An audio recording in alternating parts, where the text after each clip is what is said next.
Jamie చెట్టు కథ. ఒకప్పుడు మహాభారత యుద్ధం ముగిసిన తరువాత పాండవులు విజయదశమి రోజున తమ ఆయుధాలను దాచడానికి ఒక చోటు వెతికారు. అప్పటికి వారు అడవిలో ఉన్న జామీ చెట్టు కింద ఆయుధాలను ఉంచి పూజించారు. ఆయుధాలను తీసుకున్న తరువాత వారికి అద్భుత విజయం లభించింది.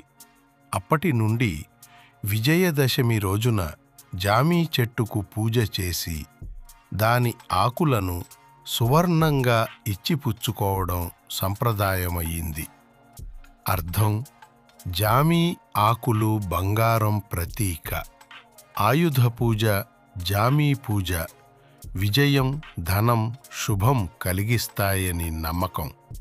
అందుకే ఈరోజు కూడా దసరా రోజున జామీ ఆకులు ఇచ్చుకోవడం శుభలక్ష్మి ఇంటికి వచ్చినట్లే అని పెద్దలు చెబుతారు.